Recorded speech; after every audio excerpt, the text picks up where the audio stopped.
नमस्कार दोस्तों, चाइना के द्वारा जो स्टील की डंपिंग भारत के अंदर की जाती है, वही डंपिंग जो है वो और ज्यादा बढ़ती हुई दिखाई दे रही है, जिसके कारण से भारत के अंदर इशू आते हुए दिखाई दे रहे हैं। भारत का स्टील का मार्केट जो है वो चाइना डिस्टॉर्ट करने का प्रयास कर रहा है, जिसके कारण से कई सारे इंडस्ट्रियलिस्ट ने इसके ऊपर कंसर्न जो है वो जारी किया है। दोस्तों, ये किस तरीके से भारत के इंटरेस्ट के खिलाफ है, डंपिंग क्या होती है, भारत स्टील के अंदर क्या करता है और चाइना की डंपिंग कैसे बहुत ज्यादा खतरनाक है, कैसे पूरे भारत के मार्केट को इफेक्ट कर सकती है, उसे मैं शुभलिंग चौहान इस सेशन के अंदर डिस्कस करूंगा। बट उसके पहले आप लोग मेरे साथ में एसआरसी 10 टेलीग्राम ग्रुप के ऊपर जो रखते हो, मेरे क्लास की अपडेट, पीपीटी, पीडीएफ सब कुछ आपको हमें मिल जाता है। इसके अलावा यूपीएससी सीएससी की तैयारी करना है, इंडिया के टॉप एजुकेटर से जुड़ना है ऑफलाइन क्लासेस के अंदर, तो दोस्तों आप लोग अनअकैडमी की ऑफलाइन क्लासेस के अंदर हमारे साथ पे जुड़ सकते हो। दिल्ली के करोल बाग, मुखर्जी नगर के अंदर, प्रयागराज के सिविल लाइंस के अंदर ऑलरेडी हमारी क्लासेस जो है वो शुरू हो चुकी हैं, जहां पर अगर आप 2025 के स्टूडेंट हो तो आपके लिए फाउंडेशन बैच है, ऑप्शनल की कोर्सेज हैं। अगर आप 2024 के स्टूडेंट हो तो आपके लिए प्रीलिम्स का क्रैश कोर्स है, सीसेट का क्रैश कोर्स है, और वो भी बहुत ही कम दामों में। मतलब इतने कम दाम में आपको ऑफलाइन के मार्केट में कहीं भी कोई कोर्स नहीं देखने को मिलेगा। इतने कम दामों में बेस्ट क्वालिटी का कोर्स जो है वो अनअकैडमी द्वारा ऑफलाइन के अंदर दिया जा रहा है। अगर आपको चाहिए कि ये बेस्ट क्वालिटी का कोर्स आपको ही मिले, इंडिया के टॉप एजुकेटर आपको ही पढ़ाए, प्रीलिम्स मेंस इंटरव्यू सबकी तैयारी कराएं, तो नीचे मैंने एक काउंसलिंग फॉर्म दिया हुआ है कमेंट के अंदर। सबसे ऊपर पाथफाइंडर नाम का एक कमेंट होगा, उस काउंसलिंग उसके अंदर ही काउंसलिंग फॉर्म मिलेगा। उस काउंसलिंग फॉर्म को फिल कर देना, हमारी टीम जो है वो आपको रीच आउट कर लेगी। उसके बाद में आपके सारे डाउट कि कोर्स क्या है, इसके अंदर कितनी फीस लगेगी, सब कुछ हमारी टीम आपके क्लियर करेगी। इसके अलावा दोस्तों एक और बहुत इंपॉर्टेंट बात मैं आप लोगों से यहां पर करना चाहूंगा कि उस काउंसलिंग फॉर्म से आपको क्या बेनिफिट होगा। अगर आप वो काउंसलिंग फॉर्म भरते हो, उसका मतलब ये है कि आप मेरे स्टूडेंट हो। ऐसी कंडीशन में आपको अनअकैडमी में एकदम वीआईपी ट्रीटमेंट दिया जाएगा। मतलब आपको 40% तक का डिस्काउंट दिया जाएगा, और जब भी आप ऑफलाइन सेंटर पे जाते हो तो आपको डेमो क्लासेस जो है वो अवेलेबल कराई जाएंगी। ये तभी होगा जब आप वो काउंसलिंग फॉर्म को भरते हो, तो बहुत बेनिफिशियल है। नीचे उस काउंसलिंग फॉर्म को जरूर से भर देना। आप अनअकैडमी का कोई भी कोर्स लेना चाहते हो, आप ऑनलाइन, ऑफलाइन, यूपीएससी, सीएससी और भी कोई भी केट, गेट, गवर्नमेंट एग्जाम से रिलेटेड, उस केस में भी आपको काउंसलिंग फॉर्म भर सकते हो। आपको सारे बेनिफिट जो है वो अवेलेबल होंगे। आगे बढ़ने से पहले एक सवाल आप लोगों से पूछना चाहूंगा कि एफएमआर जो रिसेंटली न्यूज में था इंडिया म्यांमार की बॉर्डर के लिए, वो उससे का फुल फॉर्म क्या है। आपके ऑप्शन है financial market reform, free medical resources, foreign military relation, free market movement regime. सही जवाब नीचे कमेंट के अंदर दोगे, जो सही जवाब देगा उसके कमेंट के ऊपर मैं हार्ट दूंगा। चलिए दोस्तों, आप समझने का प्रयास करते हैं यहाँ पे हुआ क्या। स्टील मंत्रालय और कई सारे इंडस्ट्रियलिस्ट द्वारा इस चीज के ऊपर कंसर्न जारी किया गया है कि चाइना का सस्ता स्टील भारत के मार्केट को डिस्टॉर्ट करने का प्रयास कर रहा है। चाइना की अगर मैं बात करूं तो अप्रैल से अक्टूबर के बीच में 1.1 मिलियन टन तक का स्टील जो है वो उसने भारत के अंदर एक्सपोर्ट किया था, जो ईयर ऑन ईयर बेसिस पे 48% तक का इंक्रीमेंट है। जिसके बाद चाइना सबसे ज्यादा एक्सपोर्ट करता है इंडिया के मार्केट में। मतलब भारत का सबसे बड़ा इंपोर्टर स्टील के मामले में कोई है तो वो चाइना है आज के समय। अब इसकी वजह से असर क्या होता है, देखो, चाइना का सामान इसलिए इंपोर्ट हो रहा है क्योंकि चाइना का आयरन, चाइना का स्टील सस्ता है। अब क्यों सस्ता है, इसलिए सस्ता है क्योंकि चाइना डंपिंग करता है। क्या होती है डंपिंग? स्टील के केस में चाइना की गवर्नमेंट चाइना के जो प्रोड्यूसर्स हैं उनको सब्सिडी देती है, जिसके कारण से वहां पर जो स्टील बनता है वो सस्ता हो जाता है, और वही सस्ता स्टील फिर भारत के अंदर एक्सपोर्ट कर दिया जाता है। और भारत के अंदर जब ये स्टील आता है तो ये स्टील भारत के मार्केट के अंदर इंडिया के स्टील से बहुत सस्ता होता है। ऐसी कंडीशन में भारत का स्टील और चाइना के स्टील के बीच में आपस में कोई कंपटीशन रहता नहीं, जिसके कारण से चाइना का स्टील जो है वो काफी ज्यादा बिकता है क्योंकि ऑब्वियसली वो सस्ता है। इस तरीके से भारत का मार्केट जो है वो यहां पर डिस्टॉर्ट होता हुआ दिखा देता है।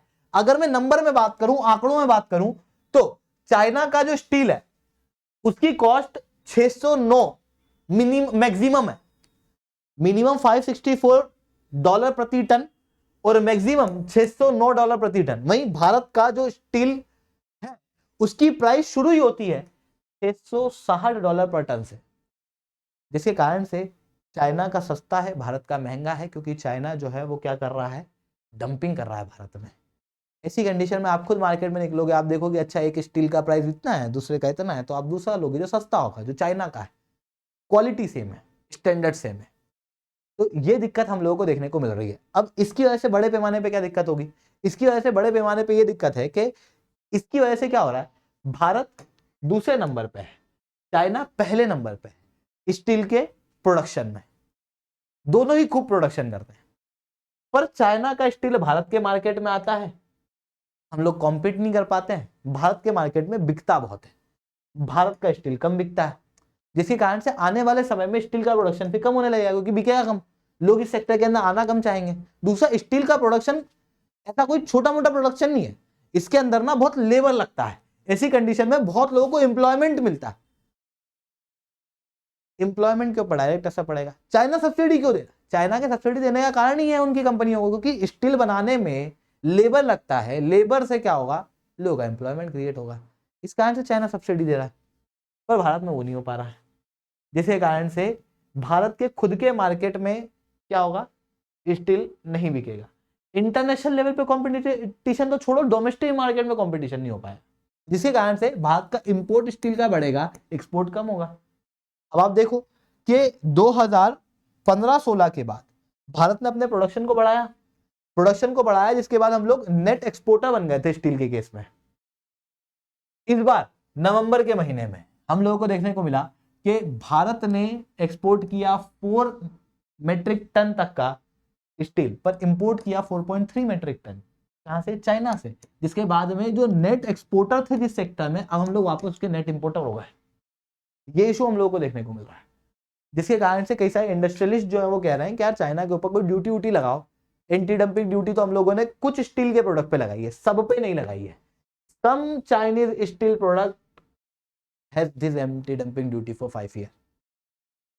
तो रिसेंटली कई सारी मीडिया रिपोर्ट ये कह रही थी, जैसे यूएस, यूरोपियन यूनियन और कनाडा जिस तरीके का कोटा टैरिफ लगाते हैं, भारत सरकार भी आने वाले समय में ऐसा कोटा टैरिफ लगा सकती है। क्या होता है कोटा टैरिफ? कि अगर चाइना के सस्ते स्टील की बात करूं तो इससे नुकसान है हमारे खुद के स्टील प्रोडक्शन को, तो इससे फायदा भी कंज्यूमर को सस्ता स्टील मिल रहा है ना।